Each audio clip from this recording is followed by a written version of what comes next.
How's it going, everybody? This is the Keep It Kayfabe podcast. We have some MMA news and wrestling news to talk about today. We're here with our co-host, Matt. Say hi, Matt. I'm still here. He's still here.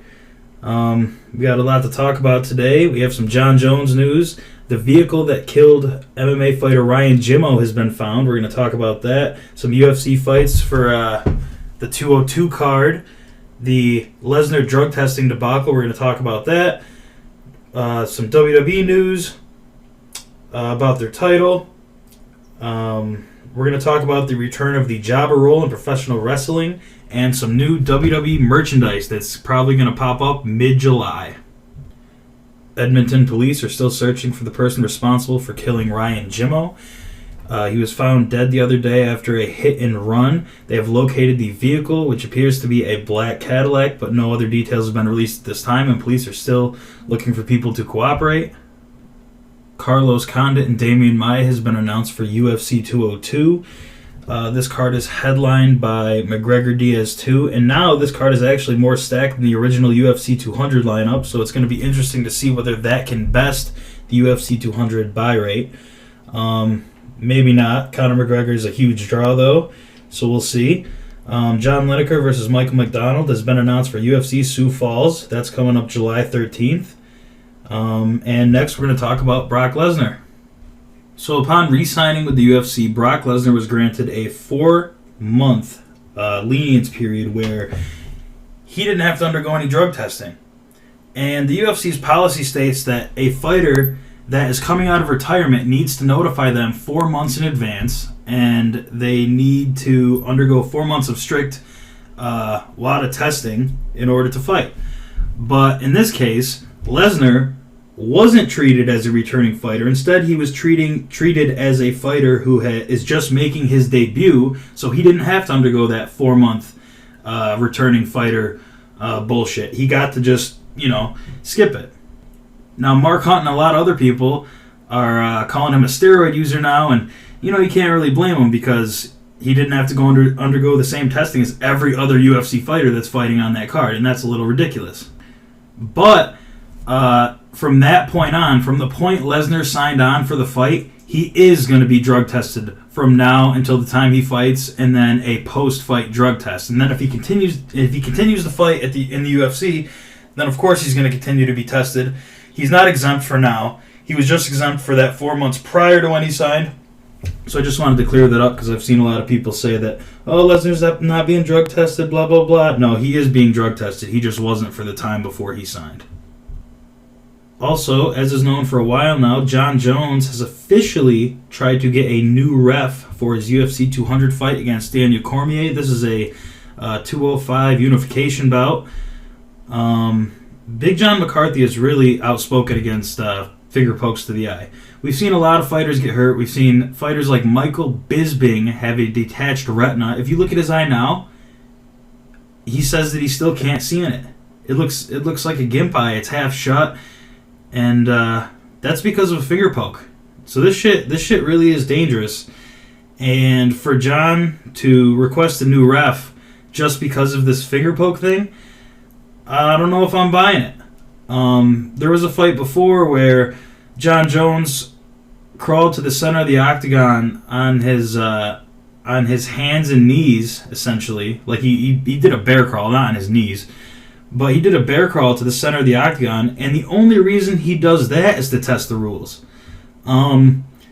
Because you can't kick an opponent that has any part of their body other than their 2 feet on the ground. So if I'm walking towards you and I get in a football stance, you cannot kick or knee me in the head anymore.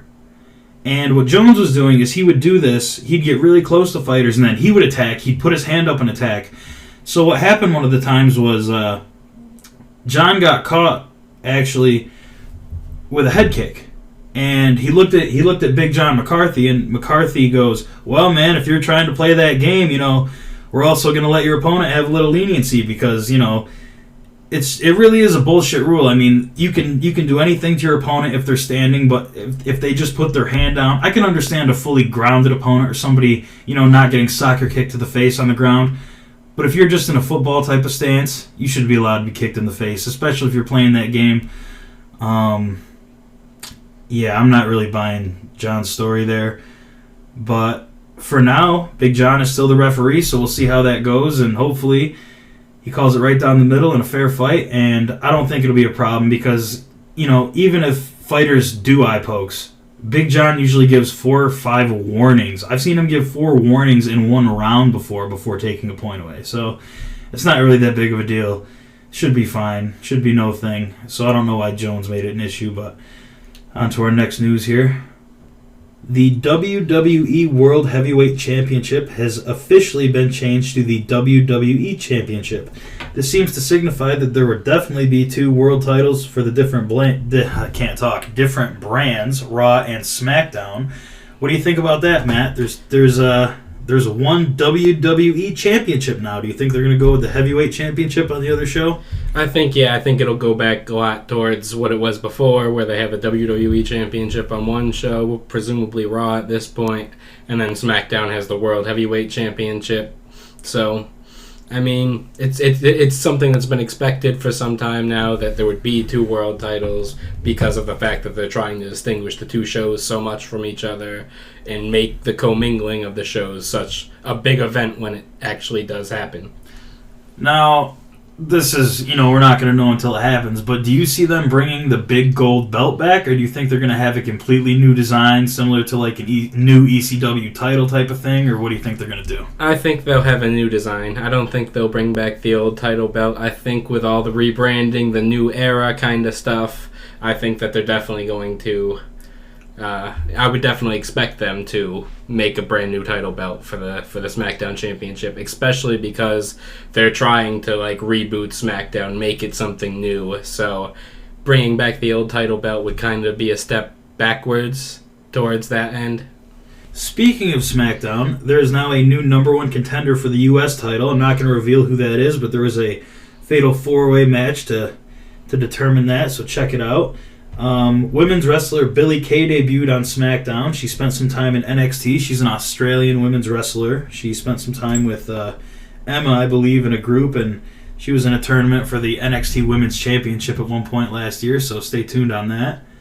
Also, speaking of WWE, they released a promo last month showing a bunch of superstars waving around flags that had their logo on them. It was actually reported on someone's Twitter that they were going to sell those flags in mid-July. I don't know how I feel about that, but it has to be better than the Bray Wyatt sunglasses that they tried to sell yesterday. Did you see those? I didn't. They had Bray Wyatt they had every superstar's sunglasses. Not every, but they had the 5. They had Enzo and Cass sunglasses, Becky Lynch sunglasses, and they were all the regular colors of the people. Yeah. Kevin Owens had a pair of red sunglasses with Cesaro-like colors. But they just said KO prize fighter on the side. But at least they're selling stuff like that flag. Those flags are actually pretty cool. They had one of the AJ Styles logo, yeah, the Sasha Banks logo. I could see that being a big thing. I think they might make them actually beach towels instead of flags, which would make sense. But Kevin Owens actually tweeted about it, and he said, "What the hell?" So they want kids running around with little John Cena flags as capes. That's all it is. Oh my God. I don't know what to say about that. So the last thing we're going to talk about here today is the return of the jobber in professional wrestling. I don't know why I'm stuttering so much today. It must be because I didn't eat breakfast. So this past week on Raw, we had a jobber tag team, and then this week on SmackDown, there was another jobber tag team that got squashed quickly. For a long time now, there hasn't really been a jobber role. I mean, there's been the social outcasts and stuff, but, they still trade wins and losses on main event and stuff like that. So, Matt, what do you think about the return of the jobber role, and do you think that that's going to be a new thing going forward in the new era, especially when they need to develop so many new characters and NXT stars that haven't been exposed to the public before? Yeah, I think, like you're saying, with the rise of the NXT stars, those roles for those FCW guys that were usually they'd come up, be a jobber for a night, be on TV for a night.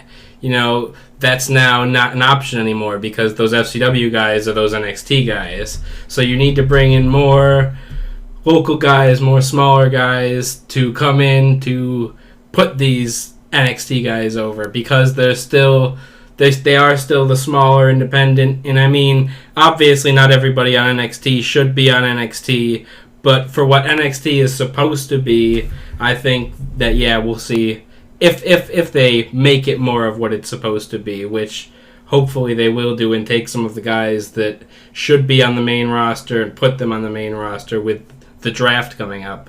But with that, I feel that we should see a rise of some jobbers more in the NXT roles, and then with the NXT people as they start to move up. As we saw with Enzo and Cass this week on Raw, they fought those no-names and squashed them in a second. Yeah. Now, for anyone listening who doesn't know what a jobber is, they're essentially an enhancement wrestler where their job is to go in and make the other person look as good as possible. They don't get in really any offense, and they just eat a couple of signature moves and then a finisher and get pinned.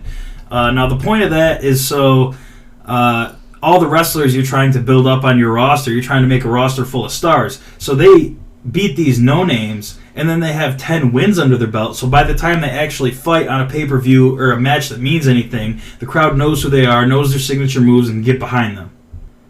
That's it for today. This is the third podcast in a row, so we're probably going to take a few days off, let some news come out, and then we'll be back probably Friday or Saturday to talk about some more fight news and stuff like that. So thank you guys for listening. We'll see you next week. Anything you want to say, Matt?